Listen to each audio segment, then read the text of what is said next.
Welcome back to the second part of the camel build. You can see what we're doing here. We're just getting the cockpit into the fuselage. This cockpit, if you wanted to see this come together, this is in part one. I'll put a link to the first part, obviously down below somewhere. The first part of this build video is relatively straightforward. It's just really getting the plastic parts of obviously the fuselage and the wings together. Really much of an issue, you can't imagine there was much of an issue here. All fitted pretty well, as you'd expect from a Wingnut Wings kit. Using a bit of tape there just to get the top of the fuselage, just keeping it together while the glue sets.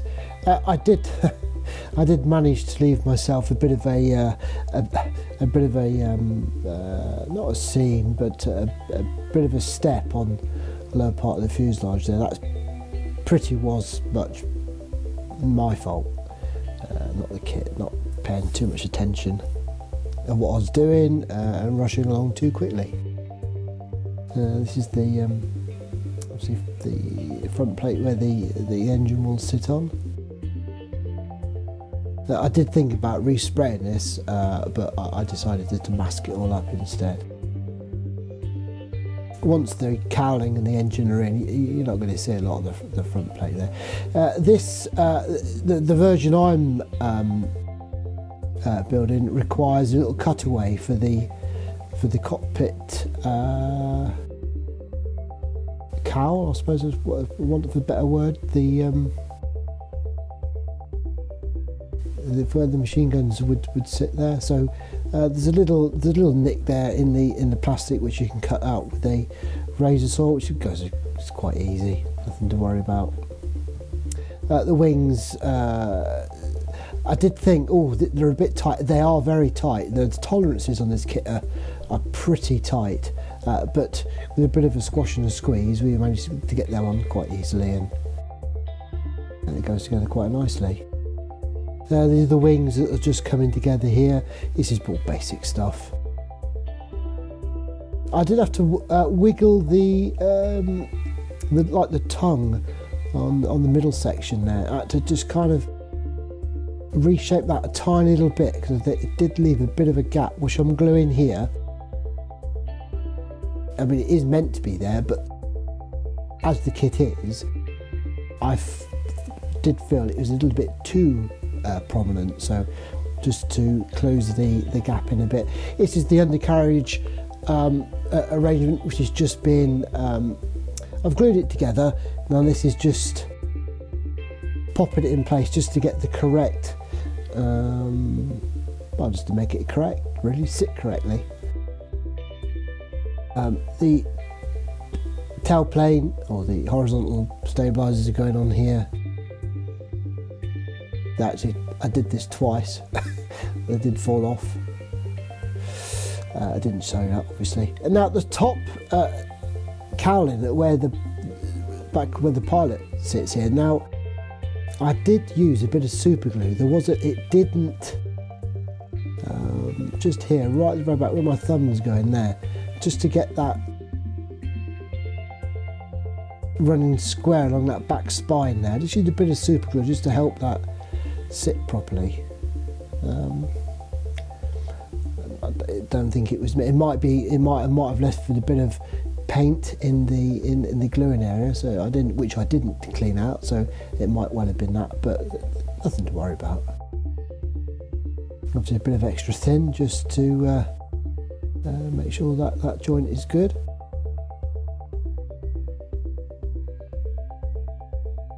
And likewise with the side here. This area, or this little area here, just the front of where the machine guns are going, just in front of the cockpit there, it's made up of 3 parts, so it was a little bit of a fiddle.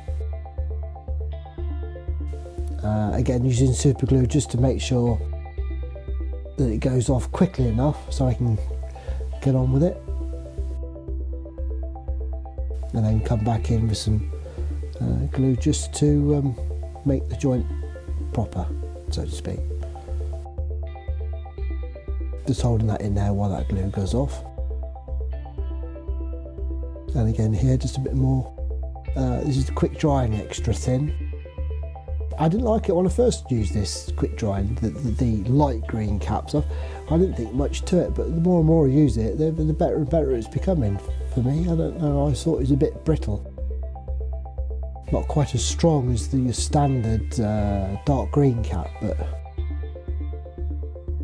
I'm getting quite used to it now. I think it's probably my Tamiya extra thin of choice.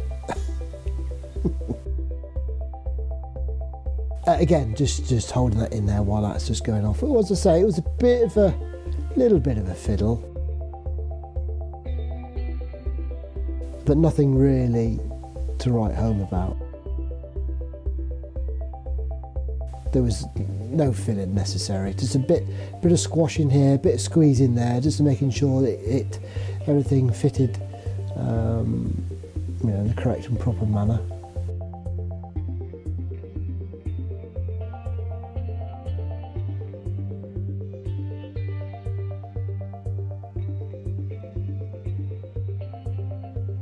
So yeah, it all fits nicely. There's nothing, like I said, I don't think I use it. The only filler I did use was underneath the fuselage, trying to get rid of this step, which I think I caused myself. So fit-wise, there's absolutely no issue whatsoever. And it's a bit of a delight, and it is a bit of a delight. It's a delight to put together. So there you go. That is the kind of main build finished. So we're on to a bit of priming here. This is all speeded up footage, you'll see this. I want to get as much of the painting in as I could, and if I left it at normal speed, obviously we'd be here till next week. There's I did film quite a bit. I was about to edit it all down. This is the Mr. Servicer white primer. This is thinned with Mr. Leveling Thinner. Don't ask me what ratio, because I can't remember. As I said before in the previous videos, it changes from model to model and atmosphere to atmosphere. They're always a bit different with the heating on or the not heating on. If I have the door, because I'm sat next to a door, sometimes if it's not too cold, I have the door open. So it all changes, but it's more thinner than Mr. Servicer, put it that way. So this is all going on. This is two reasons. Obviously to prime the plastic, probably unnecessary to prime it because I'll be using lacquers, but just take up any scratches, and to give me a bit of pre-shading as well, which we'll come to shortly. So that's mainly all of the priming done. So the grey, I've chosen the ocean grey from MLP. I nearly went with a neutral grey from Tamiya, but I thought I'd give this colour a bit of a run out. It could well be a little bit too dark, to be honest. But it's, MRPs are a joy to use.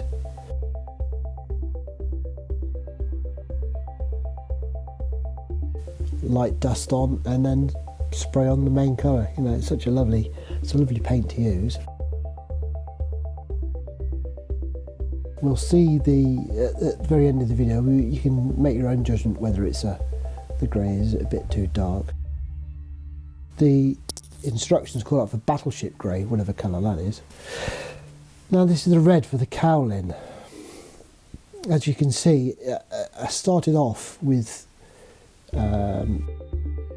the Tamiya XF7, but when it was all dried, I did feel it looking a little bit dull. So what I did, I came back over with some MRP Signal Red just to brighten it all up a little bit.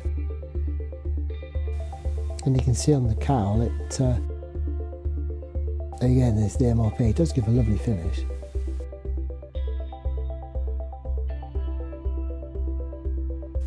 The instructions did call out for XF7, but to be honest, there's that much difference between this and the Signal Red, really. So now we're going on to some dope linen. This is the clear dope linen. MRP again. Speed up footage again. So dusty coat to start with, and then just backwards and forwards, and building up the layers, building up them coats.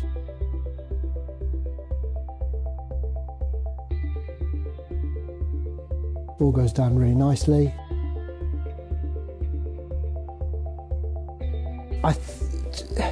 To be honest with you, I think I've kinda, because obviously I've seen this dry when it's all been dry now, and I think I've might well have over-egged this linen colour, because I wanted some of the white to show through a little bit. You'll see on the PC10 colour what I mean, how it works particularly well with the darker green colour. So dusty coats to start with,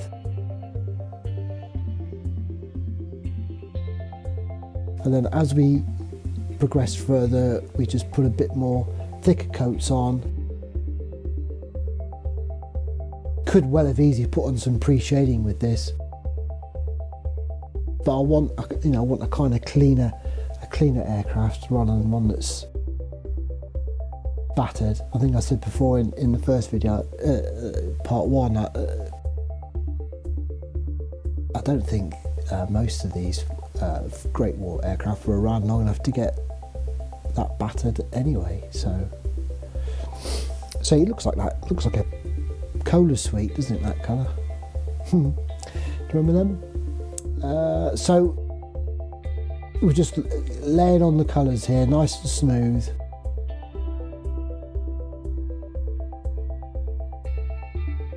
It can be a bit laborious to do, I must admit. It's a big old area to cover with MRP. I did even consider laying down like a dark green and then going over the top with the MRP, but you'd lose this kind of, what the white gives you is like a pre-shading that's coming through. You're trying to get it to look like doped linen, really, which has been painted, so it would always be have a shine to it. I think biplanes should be a bit shiny and not like have a matte coat. I don't think it looks right in my eye. So just laying on the just laying on the layers. Look, this is the final layer. This is full wet application now. This is like the airbrush is almost fully open here. There's a real wet coat going on, and that's what you're left with. And by the time you clean your airbrush out, it's good to touch, good to handle. So that's the joy of the MRP. Because they're lacquers, they go off so quickly. Now this is for the wood area. Now we've gone over the wood in part one, but I don't mind showing you again the way I'm doing it at the minute. So we're going on with the ochre wood. Like I said before, this is almost the grain we're painting on here. And then we're coming in with the Abteilung dark brown oil. Great oils these are. In my opinion, they've got the edge over the Winsor & Newton for modelling purposes. In my mind, I find the Winsor & Newton oils a tiny little bit gritty. You could certainly do this technique with Winsor. It wouldn't be a problem whatsoever. But I don't know, these Abteilungs, they just dry nicely. They dry a bit quicker, I find. Well, this wood brown does anyway. And then we're coming in with a stiff fan brush. Now, it takes a couple of goes. couple of going over with various brushes and sponges, which we'll see, just trying to get the finish that we like. There's so many different techniques of doing a wood grain. If I'd like to do more Great War aircraft, which means doing more and more wood, so I can be exploring different techniques in the future, but at the minute we'll stick with this one. It looks okay, not too bad. So then, that's okay, but obviously we need the finish. The magic is the clear orange. You could use clear yellow if you wanted like a lighter shade, or even clear red if I wanted that real deep, almost mahogany look. Or you just keep on layering and layering orange. But so this is what we're doing here. This is again mixed with thin down with Mr. Leveling Thinner. A pretty weak mix. And just blast it on. There's one side done, and there's one side that isn't done. So you can see the difference there. It gives that varnished, deeper wood luster.